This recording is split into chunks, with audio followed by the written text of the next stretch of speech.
থামাবেন প্রসঙ্গটা সেইভাবেই করব। আচ্ছা, আমি সকলকে আমার বা জয়গুরু শ্রদ্ধা ভক্তি ও প্রণাম জানাচ্ছি। আমি তো প্রতিবারেই আসি শ্রদ্ধ বিশ্বাস শ্রদ্ধার আহ্বানে, এবং প্রতিবারেই কিছু কিছু কথা বলি, আমার মনেও থাকে না আমি কি বলি। সেই জন্য নিত্য নতুন কিছু প্রসঙ্গ করার চেষ্টা করি। গতবারই খালি করিনি, বলেছিলেন আপনার কথা শুনতে পেলাম না। তাই বিজ্ঞানের সূত্র ধরেই, অনুপম ভাইয়ের বিজ্ঞানের সূত্র ধরেই আমি কিছু একটা কথা বলবো, সময় খুব যদিও কম। ডক্টর মার্ফি একজন আমেরিকান ভদ্রলোক, ইনি কিন্তু ফিজিশিয়ান ছিলেন, সাইকোলজিস্ট ছিলেন, সাইকিয়াট্রিস্ট বলে, সাইকোলজি হলে হয় আর সাইকিয়াট্রিস্ট হলে ডক্টর। তিনি একটা বই লিখেছেন, দি পাওয়ার অফ সাবকনশিয়াস মাইন্ড। এই বলে তিনি বই লিখেছেন, বইটা আমি পড়লাম। সাবকনশিয়াস মাইন্ডে ক্ষমতাটা কি সেইটা তিনি বর্ণনা করেছেন। আমার খুব ভালো লেগেছে বলে আপনাদের কাছে বলছি। ইংরেজিতে লেখা বই যদিও। আমাদের মনের তিনটা স্তর আছে, কনসাস, সাবকনসাস, আনকনসাস। চেতন, অবচেতন, অচেতন। আমরা যা কিছু চিন্তা করি এটা হচ্ছে অবজেক্টিভ, যা বাইরে আমরা দেখতে পাই। সাবকনশিয়াস মাইন্ড এবং আনকনশিয়াস মাইন্ড হচ্ছে সাবজেক্টিভ, মানে থিওরিটিক্যালি আমরা জানি। অর্থাৎ এটাকে আমরা জানতে পারি না, এর উপর আমরা কোনো হস্তক্ষেপ করতে পারি না। সাবকনশিয়াস মাইন্ড এবং আনকনশিয়াস মাইন্ড। ডক্টর মার্ফি কিন্তু সাবকনশিয়াস মাইন্ড এবং আনকনশিয়াস মাইন্ডটাকে কম্প্যাক্ট করে সাবকনশিয়াসের মধ্যে ঢুকিয়ে দিয়েছেন। সেই জন্য তার বইটার নাম হচ্ছে দি পাওয়ার অফ সাবকনশিয়াস মাইন্ড। তিনি বলছেন, আমরা চেতন মনে যা ভাবি, চিন্তা করি, ভালো মন্দ, খারাপ ও পুণ্য কর্ম কাজ যা কিছুই করি না কেন, তা কিন্তু চুইয়ে সাবকনশিয়াস মাইন্ডে স্টোর হয়। সাবকনশিয়াস মাইন্ড কোনো স্ক্যান করতে পারে না, এটা কম্পিউটার মতো, যা স্টোর করে দেবে তাই সে রিফ্লেক্ট করবে কনশিয়াস মাইন্ডে।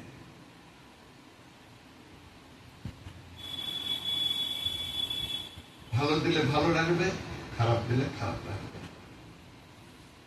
আমরা যখন কনশিয়াস মাইন্ডে কোনো একটা বিপদে পড়ে বা কোনো কিছু নিয়ে বিভ্রান্ত হয়ে যায়, তখন সাবকনশিয়াস মাইন্ড ফিডব্যাক দেয়। আর এই ক্ষমতাটা আছে, স্ক্যান করতে পারে না কোনো কিছু, তো কিন্তু অটোমেটিকলি সে কনশিয়াস মাইন্ডে মেসেজ পাঠায়। এটা কি পদ্ধতি পাঠাইছে ডাক্তারি পরিভাষায় সেরকম বলেছেন, আমি আর বেশি সময় নেই। তখন বলে এইটা তুমি করো, তাহলে তোমার ভালো। তাহলে আমরা কনশিয়াস মাইন্ডে যদি ভালো চিন্তা করি, তাহলে ভালোটা আমাদের স্টোর থাকবে। তাহলে আমার পক্ষে যেটা ভালো হবে সেইটাই সে আমাকে মেসেজ পাঠাবে। এই জন্য ঠাকুর আমাদের দীক্ষিতদের শত অনুজ্ঞা বলে একটা জিনিস দিয়েছেন, অটো সাজেশন। আমি অক্রোধী, আমি অমানি, আমি নিরলস। এই যে তিনি অটো সাজেশন দিয়েছেন, এটা আমরা কতজন দিন পাঠ করি যাই না, তো আমার মনে হয় বুদ্ধি গেছে বলে। এই কিন্তু গিয়ে সাবকনশিয়াস মাইন্ডে স্টোর হচ্ছে। আমি অক্রোধী, এই চিন্তাটা যদি আমি গভীরভাবে করে সাবকনশিয়াস মাইন্ডে স্টোর করে দিতে পারি, তাহলে আমার কোনো কেউ আমাকে ধাক্কা দিল, আঘাত দিল, মনে আঘাত দিল, আমার কিন্তু ক্রোধ ঘটবে, কারণ সাবকনশিয়াস মাইন্ড আমাকে পাঠাবে না, আমাকে অক্রোধী করে তুলবে। তাহলে বুঝতে পারছেন ঠাকুর কতখানি মনোবিজ্ঞানী ছিলেন, যা ঠাকুরের বলা বহু বছর পর ডক্টর মার্কে বছর 2 আগে এই বইটা লিখেছেন। অতএব আমাদের সাবকনসিয়াস মাইন্ডের সবসময় কল্যাণ চিন্তা, আমি ভালো আছি, আমার শরীর খারাপ কিন্তু আমি সাবকনসিয়াস মাইন্ডে পাঠাচ্ছি আমি ভালো আছি, আমি সুস্থ আছি, আমি সন্তান হারা হয়েছে আমার চলতে না না আমার কিছু হয়নি, আমি ভালো আছি, আমার কাছ থেকে হারিয়ে গেছে অনেক কিছু, অর্থ নেই, টাকা নেই, পয়সা নেই, না না আমার সবই আছে, আমার ঠাকুর আছে। সাবকনসিয়াস মাইন্ডে আমি সবসময় পাঠাচ্ছি। এই সাবকনসিয়াস মাইন্ডে পাঠাতে পাঠাতে আমার নাম যখন করি সাবকনসিয়াস মাইন্ডে স্টোর হচ্ছে, এই স্টোর সাবকনসিয়াস মাইন্ড থেকে কিন্তু ক্রমাগত সাবকনসিয়াস মাইন্ড থেকে কিন্তু নামটা প্রতিধ্বনিত হচ্ছে, সে কিন্তু কনসিয়াস মাইন্ডে সেটা পাঠিয়ে দিচ্ছে। কনসিয়াস মাইন্ডে কোনো একটা বিপদে পড়েছি, আমার মনে নেই নাম বা এরকম স্বাভাবিকভাবে হচ্ছে না, সাবকনসিয়াস মাইন্ডে হচ্ছে নাম করো, নাম করো, নাম নিজেই করতে থাকছে। এবং তারও তোলাতে যে আনকনসিয়াস মাইন্ড থাকে সেখান থেকে আমরা ঘুমের মধ্যে দেখি সেটা আনকনসিয়াস মাইন্ড। আমরা যা ঘুমোই যখন তখন আমরা আনকনসিয়াস হয়ে যাই, এটা মৃত্যুরই একটা রূপ, ঠাকুরও বলেছেন সে কথা। সে ব্রেনটা তখন ডেথ হয় না, তার ভাইব্রেশন থাকে। ওই ইজি করে দেখা হয়েছে ঘুমের মধ্যেও ব্রেনে যে ইজি হয় না, জানেন দেখা হয়েছে যে ঘুমের মধ্যে স্বপ্ন নিয়ে একটা গবেষণা আছে ওই বইটার মধ্যে। ইজি করে দেখা গেছে যে স্বপ্নটা যে আমরা দেখি সেটা ব্রেনের কোন পার্টে দেখি। ওই বিজ্ঞানের দিকে আমি যাবো না, বেশি সময় পাবো না, আমি তাড়াতাড়ি কথাটা করি। এবং স্বপ্ন যারা দেখেন তার মতে যে তারা কিন্তু গভীর ঘুমের মধ্যে কিন্তু স্বপ্নটা দেখেন। মানে যদি ছেঁড়া ছেঁড়া ঘুম হয়, ছাড়া ছাড়া ঘুম হয়, তাহলে কিন্তু স্বপ্ন সে দেখে। যারা স্বপ্ন দেখে না তাদের সুস্থতাটা কম থাকে, সুস্থ থাকে। সেই জন্য তিনি বলছেন ঈশ্বরের কাছে প্রার্থনা করি যে আপনাদের ঘুমের মধ্যে আপনার স্বপ্ন দেখুন। সেই স্বপ্নের মধ্যে আমি ঠাকুরকে জিজ্ঞাসা করি যে ঠাকুর তুমি কি শুধু ছবি হয়ে থাকবে, তুমি কি কেবলই ছবি, তোমাকে কি দেখতে পাবো না?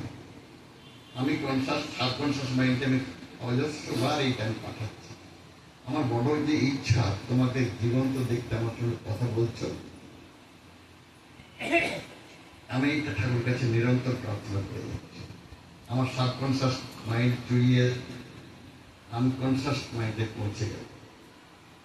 আমি স্বপ্ন দেখলাম, স্পষ্টতই দেখা যায় ঠাকুর আমার সামনে এসে দাঁড়িয়ে কথা বলছেন। এইরকম অভিজ্ঞতা বহু জনের আছে যে ঠাকুর তাকে স্পষ্ট করুন, এইটা কর, অপারেশন টেবিলেও বলেছেন। এরকম বহু ঘটনা আছে। তাই আমরা যাকে পেয়েছি তিনি তো কল্যাণের প্রতিমূর্তি, তিনি তো মঙ্গলের প্রতিমূর্তি, তিনি তো ইষ্ট। ইষ্ট মানে তো মঙ্গল, অনিষ্টর উল্টোটাই হচ্ছে ইষ্ট। ইষ্টবৃত্তি মানে আমরা মঙ্গলের ভরণ করছি। অতএব এই যে আমি 3টা জিনিস বললাম, আর একটা জিনিস আমি বলছি, আমাদের ব্রেনটা হচ্ছে একটা ঘাসের মাঠের মতো। সেই ঘাসের মাঠে সবুজ হয়ে দুর্বা ঘাসে ভর্তি হয়েছে বা অন্য ঘাসে ভর্তি হয়ে গেছে, বিশাল মাঠটা। ফ্ল্যাট করে ভাবুন, আমরা যদি ক্রমাগত তার মধ্যে দিয়ে হাঁটতে থাকি তাহলে একটা রাস্তা তৈরি হবে, ক্রমাগত হেঁটে যেতে হবে।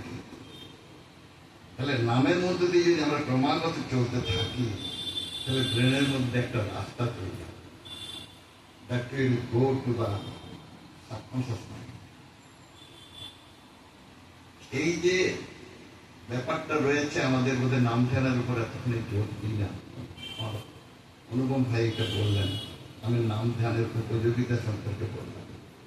দূরশ্রবণ, ক্লিয়ার ভাইন্স এটাকে বলে না, দূরদৃষ্টি, দূর থেকে দেখতে পাবো, ঠাকুর দেখতে পেতেন, তাকে বলে ক্লিয়ার ভাইন্স। পৃথিবীতে এমন মানুষের জন্মান বিজ্ঞানী বলছেন যাদের দূরদৃষ্টি আছে, যারা দেখতে পায় অতীত, বর্তমান, ভবিষ্যৎ, ও দূরশ্রবণ হয়। এই যে ভাইব্রেশন যেটা রয়েছে, অনাহত শব্দ, বিশেষ করে অনাহত একটা শব্দ তরঙ্গ তুলতে গেলে একটা আঘাত দিতে হবে, কিন্তু এই শব্দ আহত শব্দ মানে ঘন্টা বাজালাম, একটা আঘাত দিলাম, খোল বাজালাম, তারপর হোটেল কলের শব্দ তুললাম, শব্দ তরঙ্গ তুললাম, এটা হচ্ছে আহত শব্দ। আরেকটা হচ্ছে অনাহত শব্দ, যাতে কোনো ধাক্কা দিয়ে হয় না, সেইটাই সৃষ্টির মূল। কিন্তু সেই অনাহত শব্দ ধরে নিরন্তর কিন্তু শব্দ তন্ত্র নির্মিত চলেছে। আমার নিজের দৃঢ় ধারণা, যারা একটু এটা শুনবার চেষ্টা করেন, ঠাকুর বারবার বলতেন এবং ওই বইটার মধ্যে বলতেন, আরেকটা বই আছে দি পাওয়ার অফ সাইলেন্স, নীরব থাকার ক্ষমতা কতটা। এইসব বইগুলো কিন্তু এখন বহু চর্চা হচ্ছে ঠাকুরের। এই নীরবে থাকলে পরে যে যে শব্দ তরঙ্গ ভেসে আসছে, আমার মনটা যদি আমি, ভগবান বুদ্ধ কি করতেন, ভগবান শুধু হাঁটতেন আর শ্বাস প্রশ্বাসের দিকে নজর রাখতেন। যোগের প্রথম কথা হচ্ছে শ্বাস প্রশ্বাসের মধ্যে নজর রাখা। আপনার যে প্র্যাকটিস করে দেখবেন, শ্বাস প্রশ্বাসের মধ্যে যখন আপনি নাম করতে করতে বিভিন্ন চিন্তা আসছে, কিন্তু আমি যখনই শ্বাস প্রশ্বাসের উপর নজরটা বেশি করে দেব, তখন দেখবেন আপনার বাইরের চিন্তাগুলো মুক্ত হয়ে গেছে, আর তখন নামের মধ্যে চলে যাবে। এটা সাধনার কথা, তপস্যার কথা। আমরা ঠাকুরকে পেয়েছি তপস্যা করার জন্য, রোজ জন্মের আমাদের সুকর্মের ফলে ঠাকুরকে পেয়েছি।